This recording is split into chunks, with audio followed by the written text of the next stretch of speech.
안녕하세요. 남인숙 작가예요. 오늘은 고민곰님의 사연을 들어볼게요. 저는 결혼을 전제로 연애를 하고 있는 30대 여성입니다. 남자친구와 만난 지는 6개월 정도 되었고, 만나면 행복하고 순간순간이 즐거운 사람입니다.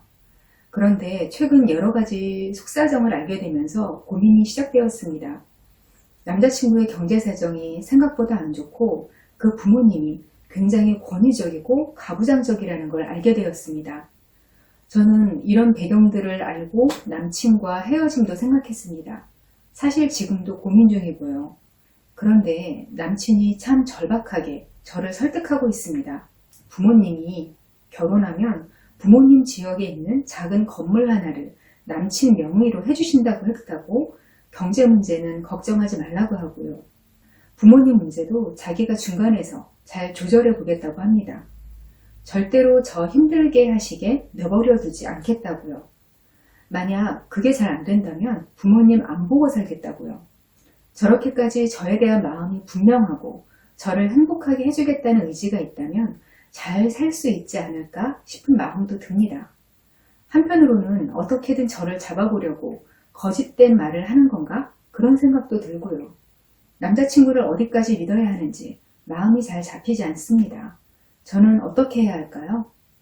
사연자님, 지금 한창 고민되는 상황에 딱 계시네요.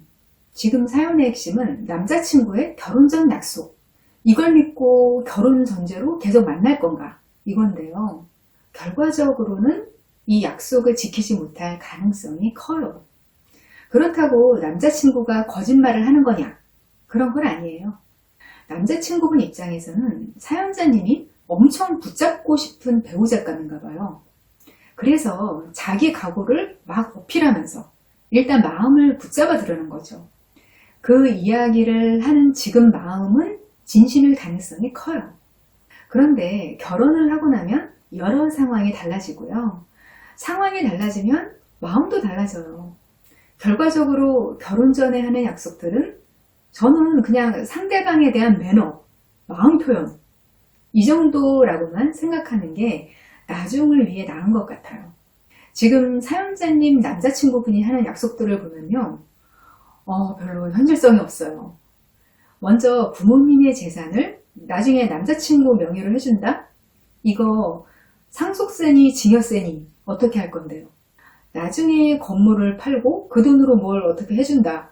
이게 더 현실성 있는 건데 유난히 이렇게 내놓는 건물이나 땅은 잘 안 팔리더라고요. 이걸 매매하는데 그렇게 적극적이지 않거든요. 왜냐하면 이게 부모님 입장에서는 거의 전 재산인 경우가 많아요. 아무리 부모님이고 약속을 했어도 막상 결혼을 하고 나면 부모님 입장에서는 아무것도 급할 게 없어요. 부모 재산이 자식 재산이 되는 게 절대 당연한 게 아니에요. 내가 평생 노력해서 형성한 자산인데 자식하고 며느리가 나한테 잘 하는지 충분히 지켜본 다음에 해주고 싶죠. 그러다 시간이 더 지나면 아예 그 마음이 사라지기도 해요. 그냥 어차피 나 죽으면 자식이 받을 텐데 미리 줄 필요가 있나? 그렇게 생각하는 거죠. 이런 사정인데 과연 그 아드님이 자기 아내를 부모님으로부터 지켜줄 수 있을까요? 정말로 아내가 힘들어하면 부모님 댁에 발길 끊고 살 수 있을까요? 결혼 전에 거짓말을 하는 게 아니라 약속을 못 지키는 거예요. 그리고 그 상황에 따라서 그 약속을, 그 희생을 치러가면서 지킬 필요가 있을까? 그렇게 생각이 바뀌기도 하는 거고요. 남자친구 입장에서는 결혼 전에 약속하고 맹세하는 사람, 그러니까 사연자님 같은 여자친구는 어떻게 보면 협상 대상이에요. 그런데 결혼 후에는 내 편에 같이 서서 문제를 함께 해결해 나가는 사람이라고 생각하는 거예요.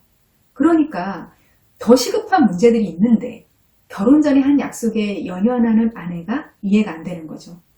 그럴 때 가장 많이 나오는 멘트가 이거죠. 그때랑 지금이란 상황이 다르잖아. 다르긴 뭘 달라요.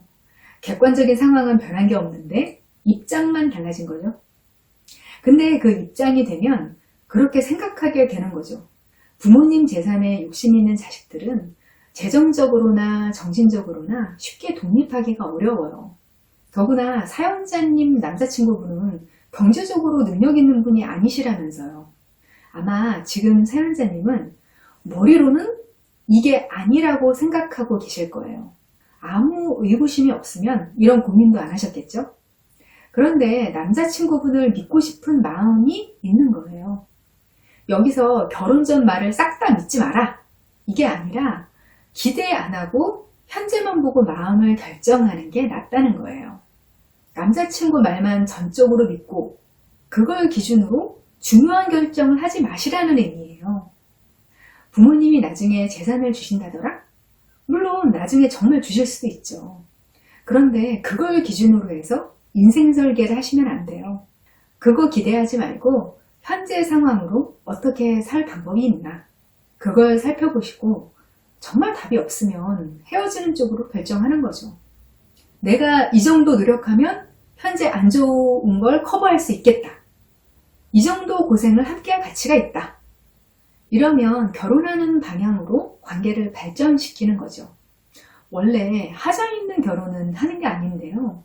이게 막상 내 경우가 되면 이제 중대한 하자인지 아니면 단순한 단점인지 이게 구분이 안 돼요. 모든 면이 완벽한 결혼이 있을 수 없으니까 그리고 내가 완벽한 사람이 아니니까 이 정도는 참고 넘겨야 하는 거 아닌가? 이게 헷갈리거든요. 저는 그 상황을 처음 알게 됐을 때 헉! 세상에 이럴 수가! 하고 느끼는 첫 감정 그게 제일 정확한 게 아닌가 싶어요. 처음 알게 되면 깜짝 놀랄 만한 일인데 그 문제를 상대방과 함께 다루면서 자꾸 설득되고 무뎌지는 거 그게 그렇게 좋은 일 같지는 않은 것 같아요. 문제를 발견하면 그걸 먼저 상대방에게 묻고 의논하기보다는 내가 감당할 수 있는 종류의 문제인가를 나 자신에게 충분히 물어보는 게 순서예요. 내가 감당할 수 있겠다 싶을 때 상대에게 말하고 그 뒷얘기를 듣고 나아질 수 있게 의논하고 이렇게 하는 게 낫겠더라고요. 내가 방향이 전혀 없는 상태에서 상대에게서 자꾸 설명을 들으려고 하는 건 나한테 거짓말을 좀 해줘. 이렇게 무의식적으로 상대에게 요구하는 심리가 있는 거예요. 고민님, 생각 정리에 도움이 좀 되셨나요? 연애나 결혼 문제로 고민하시는 분들 마음이 모두 가벼워지시면 좋겠어요. 네이버 카페에서 더 깊게 소통하고 있어요.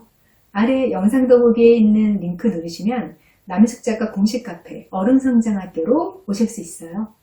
거기서 기다릴게요.